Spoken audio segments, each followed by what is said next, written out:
Kita berada di segmen kreatif dan kembali bersama dengan Fajar Wayong gitu ya. Kita akan menyampaikan informasi di mana salah satu faktor penentu kesejahteraan adalah terpenuhinya kebutuhan gizi masyarakat. Jika asupan gizi dari makanan tercukupi, maka kualitas sumber daya manusia akan meningkat. Salah satu faktor penentu kesejahteraan adalah terpenuhinya kebutuhan gizi masyarakat. Jika asupan gizi dari makanan tercukupi, maka kualitas sumber daya manusia akan meningkat. Kecukupan gizi ini dapat dihitung dari kalori dan protein yang dikonsumsi. Berdasarkan Permenkes nomor 28 tahun 2019, angka kecukupan gizi atau AKG yang dianjurkan bagi masyarakat Indonesia sebesar 2.100 kilokalori per kapita per hari dan sebesar 57 gram protein per kapita sehari. Hasil survei sosial ekonomi dan nasional atau Susenas pada Maret 2021 juga menunjukkan rata-rata konsumsi kalori dan protein per kapita sehari telah melampaui standar kecukupan gizi. Meskipun secara garis besar telah memenuhi AKG, jika ditinjau berdasarkan tempat tinggal, konsumsi kalori masyarakat perdesaan lebih tinggi dibandingkan masyarakat perkotaan. Seperempat total konsumsi kalori masyarakat perkotaan berasal dari komoditas makanan dan minuman jadi. Sementara itu, konsumsi protein masyarakat perkotaan lebih tinggi dibandingkan masyarakat pedesaan. Konsumsi protein nabati lebih dominan dibandingkan protein hewani. Konsumsi protein hewani yang berasal dari komoditas ikan, daging, telur, dan susu hanya 26,68%. Dan pemirsa, bagaimana aplikasi dapat membantu mengukur kecukupan asupan nutrisi masyarakat Indonesia? Kita simak ulasannya hanya di segmen Create Up.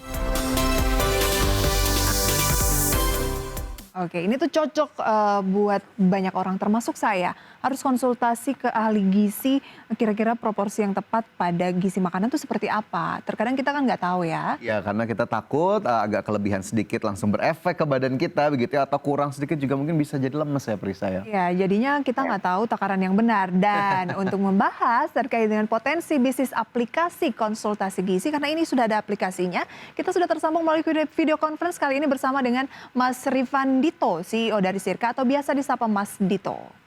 Pagi Mas Dito, terima kasih sudah bergabung bersama kami pagi hari ini. Pagi-pagi, terima kasih juga buat waktunya. Ya Mas Dito, sebelum kita berbicara lebih jauh terkait dengan Sirka, ini bagaimana kemudian Anda memandang kondisi terkini dari kecukupan gizi masyarakat Indonesia? Iya, sebenarnya tadi sudah disampaikan dengan baik ya. Saat ini tuh ada perbaikan beberapa indikator gizi. Tapi sebagai negara, Indonesia itu masih mengalami masalah beban gizi ganda.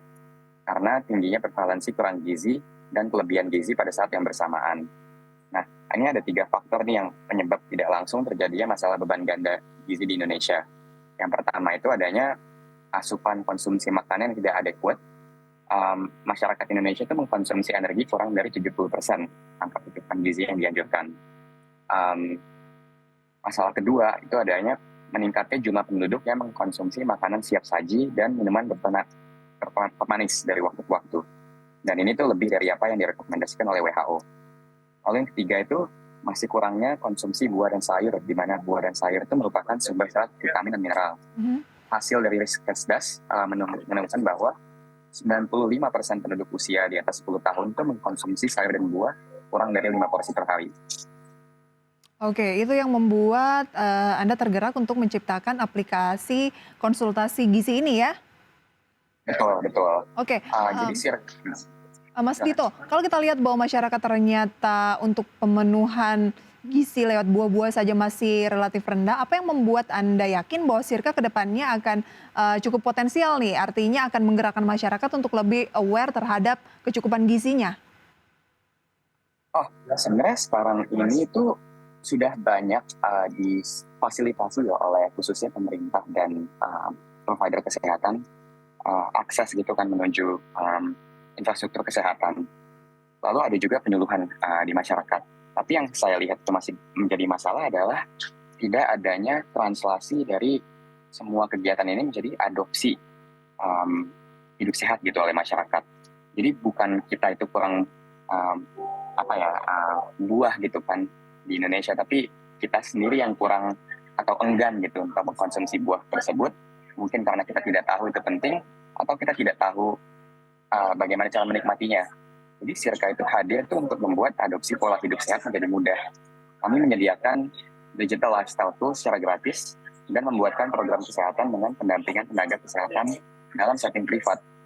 itu uh, gunanya tuh untuk menjembatani konsumsi makanan-makanan yang baik itu untuk kita dengan pemantauan dari ahli atau ahli kesehatan. Oke, saya masih penasaran nih Fajar ya. Berarti bukan karena Anda melihat bukan karena mereka malas mengkonsumsi buah, tetapi lebih kepada kurangnya kesadaran. Karena banyak juga yang tampaknya tuh sudah tahu bahwa itu tuh bergizi, sehat, tapi memang tidak mau saja mengkonsumsi gitu. Dan lebih memilih gizi-gizi lain mungkin yang menurutnya tuh lebih enak, tapi berlebihan karena nggak seimbang jadinya.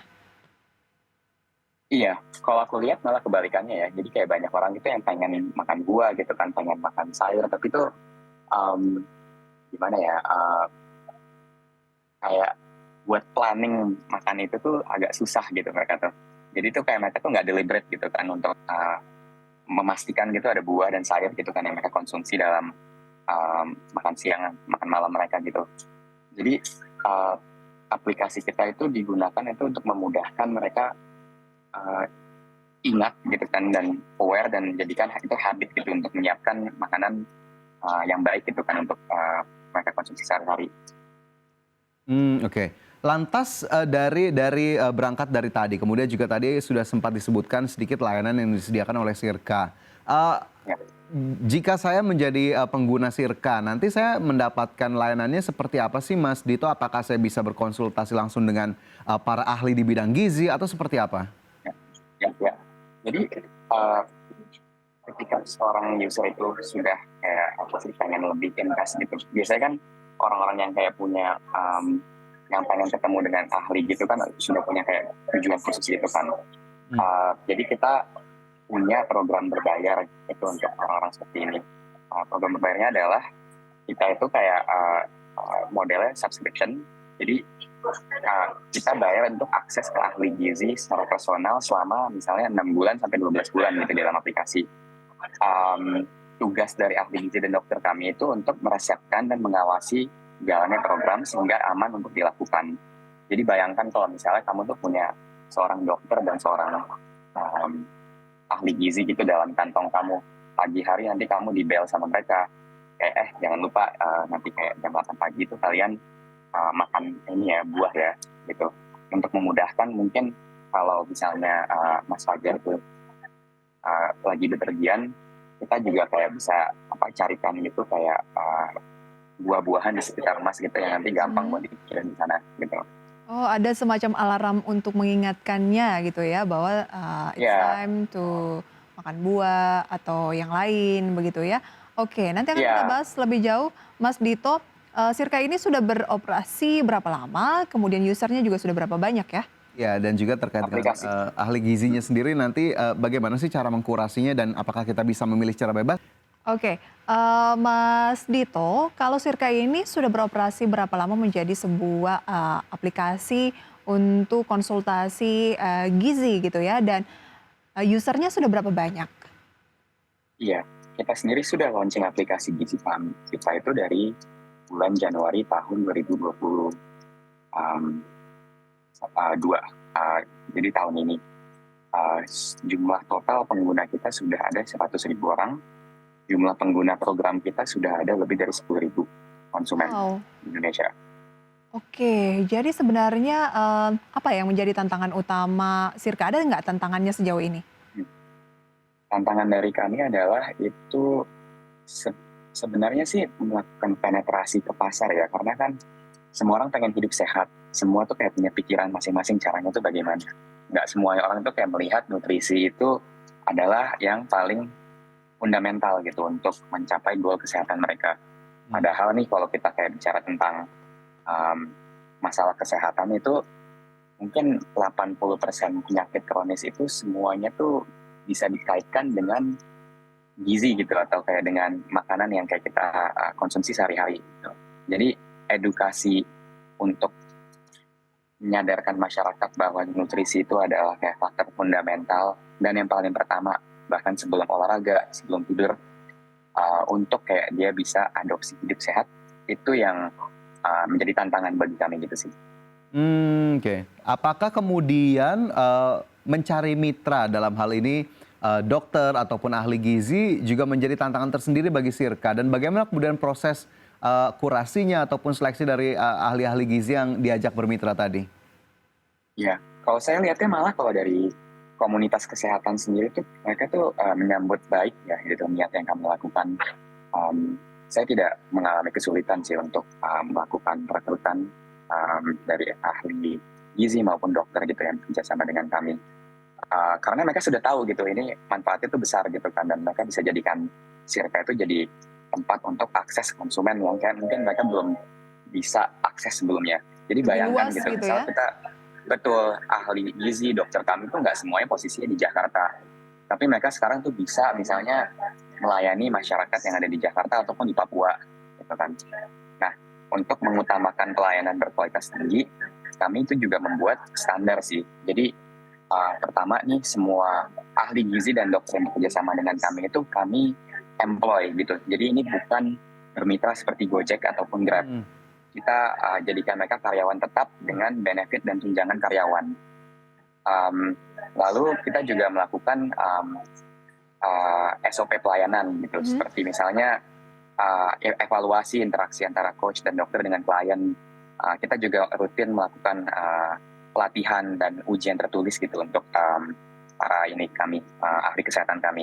Wow, luar biasa ya Fajar ya. Tapi dengan kondisi sekarang mungkin Fajar, saya jadi tertarik tuh terkait dengan sektor teknologi yang banyak melakukan layoff karena katanya karyawannya terlalu banyak gitu ya, terlalu banyak melakukan over recruitment. Apakah kedepannya ini tidak akan menjadi tantangan tersendiri untuk Sirka? Ini akan saya lihat menjadi tantangan untuk semua tech company ya, karena selama ini kita itu dimanjakan dengan kondisi market gitu yang bullish selama 7 tahun ke belakang sejak tech market itu mulai booming di Indonesia. Ini pertama kali kita mengalami tech winter, dan saat ini semua orang baik itu dari kalangan investor ataupun kalangan startup itu sedang menavigasi kondisi yang baru pertama kali kita lalui saat ini. Jadi tentunya tantangan itu juga dialami Sirka. Tapi kabar baiknya adalah kami sendiri itu masih kecil timnya. Jumlah karyawan tetap tidak sampai 60 orang, sehingga masih bisa terkontrol gitu sih biayanya. Masuk para ahli gizi? Itu di luar ahli gizi, tapi ahli gizi dan dokter kami itu sebenarnya kan dibayarkan oleh klien kan. Jadi kayak tidak dibayarkan oleh ini. Baik. Oke, melihat tantangan-tantangan yang ada, ini sebagai tech company tentunya kita tahu biasanya dapat dukungan dari investor atau angel investor kita sebutlah. Ini sudah sejauh mana pendanaan yang diberikan oleh investor? Apakah kemudian ada seri terbaru yang dikeluarkan oleh Sirka karena ada informasi yang beredar bahwa 37 miliar rupiah baru saja didapatkan oleh Sirka? Iya, 37 miliar itu sudah awal tahun. Kita juga sudah mendapatkan pendanaan pas series A. Yang kayak di luar dari 37 miliar itu. Jadi kondisi keuangan kita dalam kondisi yang sangat-sangat baik, dan itu disebabkan pertumbuhan yang sangat-sangat baik. Oke, berapa sih kalau boleh share biaya operasional Sirka dari awal tahun sampai dengan saat ini? Saya tidak bisa share itu sih secara ini ya. Oke, tapi kalau dari konsumen Mas Dito, misalnya saya ingin menggunakan jasa Sirka, ini kategorinya memang pure harus melakukan subscription atau ada kategori lain yang tetap bisa kita manfaatkan dari Sirka? Bisa, jadi kita ada digital lifestyle tool kan yang kalau misalnya kita tidak subscribe tetap bisa kita gunakan.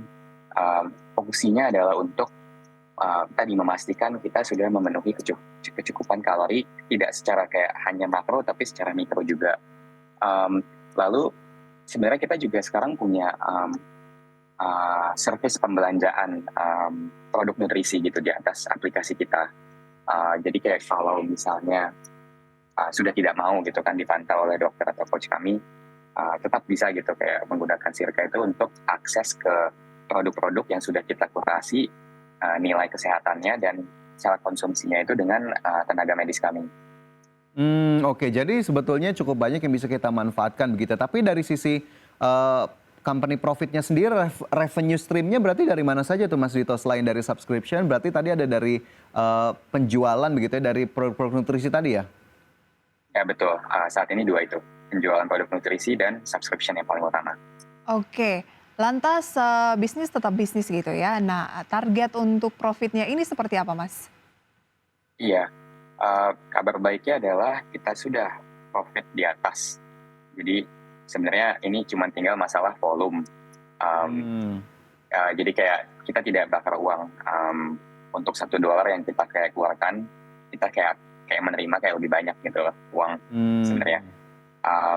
Fokus kita jadi adalah sebenarnya saat ini penetrasi pasar, dan untuk mencapai penetrasi pasar gitu kita rasa cara paling ampuh adalah membiarkan produk kita itu yang berbicara dengan sendirinya gitu di antara konsumen. Oke. Dan caranya untuk mencapai status itu adalah kita harus bisa meningkatkan kemanjuran program kita.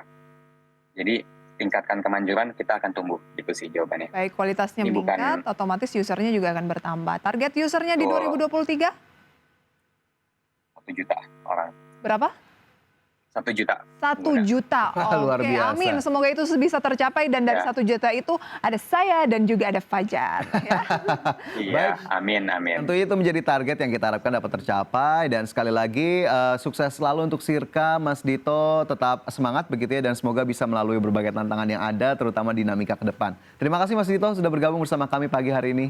Selamat pagi. Terima kasih. Selamat pagi.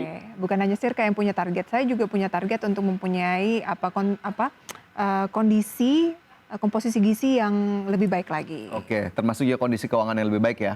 Oke, Fajar. Ya, pemirsa, 90 menit sudah kami menemani Anda dalam Power Breakfast, dan semoga informasi yang kami hadirkan tadi dapat menjadi referensi untuk Anda. Dan tetap perbarui informasi Anda hanya di IDX Channel, Your Trustworthy Economic Business and Capital Market Channel. Saya Prisa Sompodatu. Dan saya Fajar Wayong. See you in the morning.